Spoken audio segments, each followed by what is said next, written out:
In a shocking and unexpected move, on April 30th, Africans from every corner of the motherland and the diaspora will converge in unprecedented numbers, their voices united in a thunderous roar of solidarity for Burkina Faso's revolutionary leader, Captain Ibrahim Traoré. This is no ordinary protest. This is a pan-African uprising, the likes of which we have not witnessed in decades, sparked by a brazen assassination attempt on Traoré and inflammatory threats from US General Michael Langley, head of AFRICOM. The accusations that Traoré is misusing Burkina Faso's gold to fund his military have only fanned the flames of African rage, exposing the West's desperation to control our resources and the cowardice of corrupt African leaders who tremble in the face of this awakening. As I report this, the streets of Ouagadougou, Accra, Lagos, Nairobi, Addis Ababa, Johannesburg and beyond are buzzing with anticipation. From the bustling markets of Dakar to the diaspora hubs in London, Paris and New York, Africans are organizing, mobilizing and preparing to make history. These protests are not just a defense of Captain Traoré, they are a clarion call to African leaders to emulate his courage, reject foreign domination, and prioritize their people. The audacity of Burkina Faso's young leader has struck a chord, and the ripple effects are leaving corrupt African elites quaking in their imported suits, their ill-gotten wealth no longer a shield against the tidal wave of public fury. The latest assassination attempt on Captain Ibrahim Traoré, reported on April 21, 2025, was not an isolated incident. It was the latest in a string of over 20 documented plots to eliminate the 37-year-old revolutionary since he seized power in September 2022. Each attempt has only strengthened his resolve and deepened the love Africans have for him. The plot, allegedly orchestrated from Ivory Coast with ties to ousted former President Paul-Henri Damiba, aimed to plunge Burkina Faso into chaos and restore Western-aligned policies that bled the nation dry. But the Burkinabe military, under Traoré's leadership, thwarted the scheme, arresting dozens of conspirators and exposing the foreign hands pulling the strings. Adding fuel to the fire, US General Michael Langley, in a US Senate hearing on April 3, 2025, accused Traoré of diverting Burkina Faso's $4 billion gold reserves for personal protection rather than national development. These baseless claims, devoid of evidence, are a thinly veiled attempt to demonize a leader who dares to nationalize Burkina Faso's gold mines, halt the export of unrefined gold to Europe, and build a national gold refinery to process 150 tons annually. Langley's words are not just an attack on Traoré, they are an insult to every African who dreams of a continent free from the shackles of resource plunder. The West's panic is palpable. Traoré's bold moves, expelling French troops, forging alliances with Mali and Niger in the Alliance of Sahel States, AES, and pivoting toward partnerships with Russia and other non-Western powers, have disrupted the neo-colonial order. His refusal to bow to foreign dictates threatens the profits of multinational corporations and the geopolitical agendas of Western capitals. The assassination attempts and Langley's threats are desperate measures to stop a man who embodies the spirit of Thomas Sankara, Burkina Faso's assassinated revolutionary icon, and whose vision for African sovereignty resonates far beyond his nation's borders. On April 30, 2025, Africa will witness a historic outpouring of unity and resistance. From the Sahel to the Horn, from the Maghreb to the Cape, millions of Africans will take to the streets, their placards proclaiming "Hands off Traoré" and "Africa for Africans."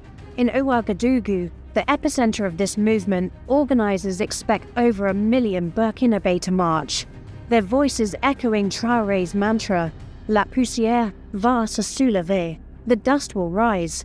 But this is not just Burkina Faso's fight. In Ghana, the Pan-African youth movement has mobilized thousands to rally in Accra. In Nigeria, students and activists are planning a Traoré solidarity march in Lagos, while in South Africa, the Economic Freedom Fighters, EFF, have pledged to lead protests in Johannesburg, Cape Town and Pretoria, calling Traoré a beacon of African liberation. The diaspora is equally mobilized. In London, the African Diaspora Network is organizing a march to the US Embassy, condemning Langley's threats, and demanding an end to AFRICOM's meddling in African affairs. In Paris, Burkinabe immigrants and Pan-African activists will protest outside the French Foreign Ministry, accusing France of complicity in the assassination attempts. In the United States, the All-African People's Revolutionary Party, AAPRP, is coordinating rallies in Washington, D.C. and New York, urging African Americans to stand with Traoré and reject the imperialist narratives peddled by Langley and his ilk. These protests are unprecedented in their scale and scope. Not since the anti-apartheid marches of the 1980s or the independence struggles of the 1960s have Africans united with such fervor. Social media is ablaze with hashtags like #IStandWithTraoré, #AfricaRises, and #NoMorePuppets, amplifying the message to millions. Videos of Traoré's speeches, particularly his historic address to African youth, are going viral, inspiring a generation to demand leaders who serve their people, not foreign interests. The protests are a testament to the power of collective action, a reminder that when Africans unite, no force, Western or otherwise, can silence us. The April 30th protests are not just a celebration of Traoré, they are a stinging rebuke to Africa's corrupt and complacent leaders. The sight of millions, including Burkinabe exiles in Ivory Coast, Ghana and Mali, marching in support of a president from another country, is a profound embarrassment to the African Union's old guard. While Traoré, at 37, lives on his military captain's salary, rejects lavish perks, and invests Burkina Faso's gold wealth in roads, schools and security, many African leaders wallow in opulence, their Swiss bank accounts swollen with stolen funds. The contrast could not be starker. In Ivory Coast, President Alassane Ouattara, a staunch French ally, is reportedly paranoid about the protests, fearing they could inspire unrest among his own citizens, who resent his government's complicity in hosting anti-Traoré plotters. In Nigeria, President Bola Tinubu, grappling with economic mismanagement and public discontent, is said to be losing sleep over the planned Lagos March, which could galvanize opposition to his administration. In Kenya, President William Ruto, whose coziness with the US has alienated many, faces growing pressure from youth activists who see Traoré as a model for anti-imperialist leadership. Across the continent, leaders who have grown fat on Western aid and resource sell-offs are scrambling to contain the fallout, their legitimacy crumbling under the weight of Traoré's example. The protests expose the rot at the heart of African governance. For decades, too many leaders have prioritized personal gain over public welfare, signing lopsided mining deals, hosting foreign military bases, and suppressing dissent to maintain power. Traoré's refusal to play this game, his nationalization of gold mines, his investment in agriculture, and his creation of the Volunteers for the Defense of the Homeland, VDP, to combat jihadist insurgents, has laid bare the cowardice and complicity of his peers. The fact that Burkinabe exiles, who fled violence and instability, are now organizing protests to honor Traoré shames leaders who have failed to inspire such loyalty in their own people. As one Ghanaian activist put it, our leaders are trembling because Traoré shows what leadership should be. He's not perfect, but he's fighting for his people, not his pocket. No African leader in recent memory has captured the hearts of the continent like Captain Ibrahim Traoré. His appeal lies in his authenticity, courage, and unwavering commitment to African sovereignty. At 37, he is a stark contrast to the gerontocracy that dominates African politics, where the average leader is 63 years old. Traoré's youth resonates with a continent where over 60% of the population is under 25, a generation tired of broken promises and Western exploitation. His background as a geologist and soldier, coupled with his first-hand experience fighting jihadists on Burkina Faso's front lines, gives him credibility that career politicians lack. Traoré's policies are equally inspiring. By nationalizing 2 gold mines and halting unrefined gold exports, he has reclaimed Burkina Faso's wealth for its people, a move that has boosted national pride and funded infrastructure projects like that Ouagadougou-Donsin Airport and 900 new construction vehicles for rural roads. His establishment of the National Support Center for Artisanal Cotton Processing has empowered local farmers, while his massive recruitment of 50,000 VDP volunteers has strengthened security against jihadist groups controlling 40% of the country. Unlike many leaders who make empty promises, Traoré delivers tangible results, living up to his pledge to address Burkina Faso's crises in security, healthcare, and infrastructure. But it is Traoré's defiance of the West that has made him a continental icon. His expulsion of French troops in February 2023, his rejection of ECOWAS sanctions, and his formation of the AES with Mali and Niger have shown Africans that it is possible to break free from neo-colonial chains. His speeches, laced with Marxist and Pan-Africanist ideals, echo the revolutionary fervour of Sankara, Kwame Nkrumah, and Patrice Lumumba.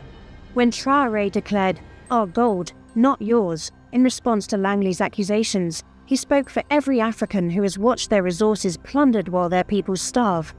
His survival of over 20 assassination attempts, including the latest plot traced to foreign interests, has only cemented his status as a fearless warrior for African liberation. Africans love Traoré because he embodies hope in a continent battered by betrayal. While other leaders cozy up to Washington and Paris, Traoré stands tall, unafraid to confront the West's hypocrisy.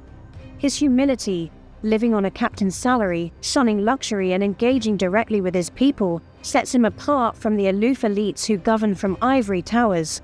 As one Burkinabe student told me, "Traoré is one of us. He fights for us, not for himself. That's why we'll defend him with our lives."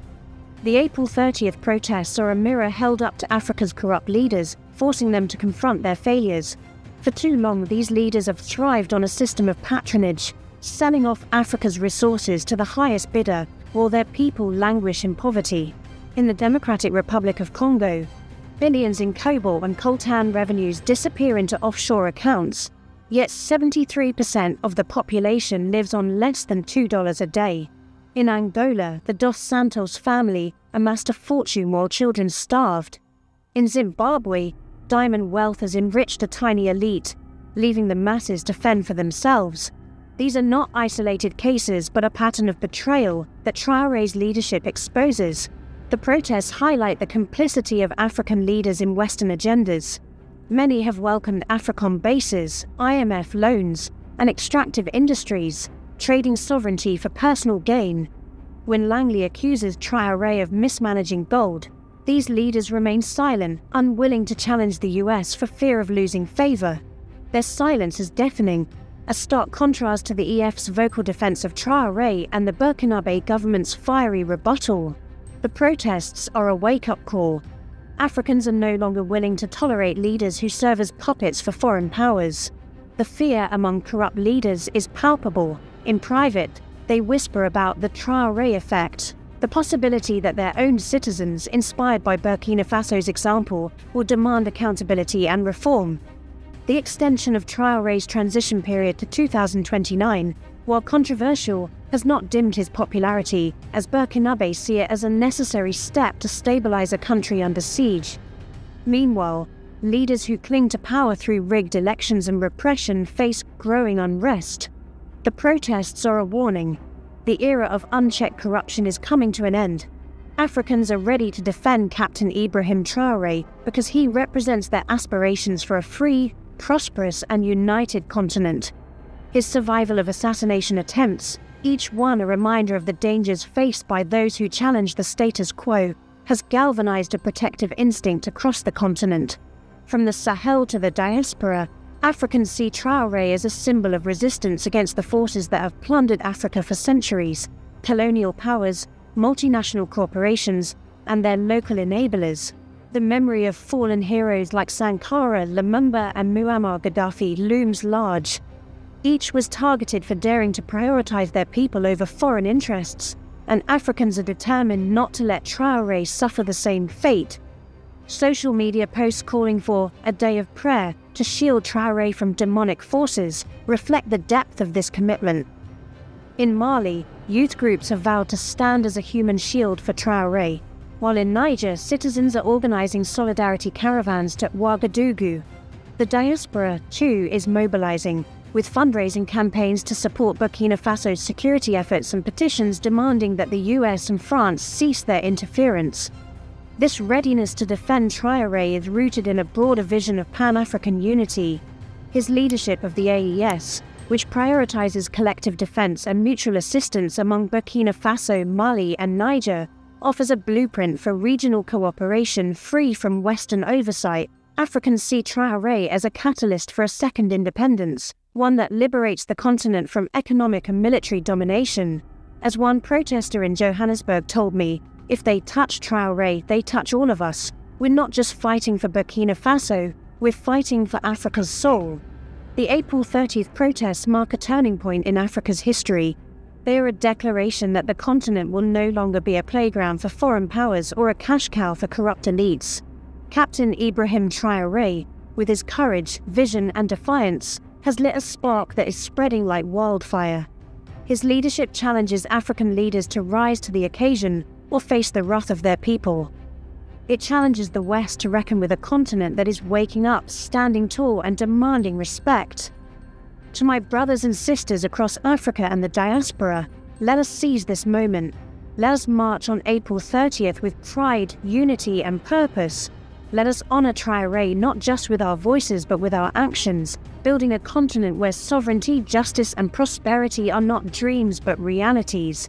To the corrupt leaders trembling in their palaces, know this: the dust is rising, and when it settles, Africa will be greater than ever before. To the West, hear this: our gold, our resources, our future, they are ours, not yours. And to Captain Ibrahim Traoré, our brother, our leader, our hope, Africa stands with you, now and always. As I finish, let me say that a storm of defiance is sweeping across Africa, ignited by the unyielding spirit of Burkina Faso's Captain Ibrahim Traoré. Following a brazen assassination attempt on April 21, 2025, and US General Michael Langley's baseless accusations that Traoré is misusing Burkina Faso's gold to fund his military, Africans from every corner of the continent and the diaspora are rallying for historic protests on April 30th. These demonstrations, unprecedented in scale, are not just a defense of Traoré, but a resounding demand for African leaders to reject corruption and neo-colonialism and emulate his revolutionary leadership. As corrupt elites tremble and the West scrambles to contain this awakening, Traoré's example shines as a beacon for a new Africa. The assassination plot, traced to foreign-backed elements in Ivory Coast, aimed to silence a leader who has dared to reclaim Burkina Faso's wealth and sovereignty. Langley's claims, leveled during a US Senate hearing, are a desperate attempt to smear a man who has nationalized gold mines, built infrastructure, and expelled French troops.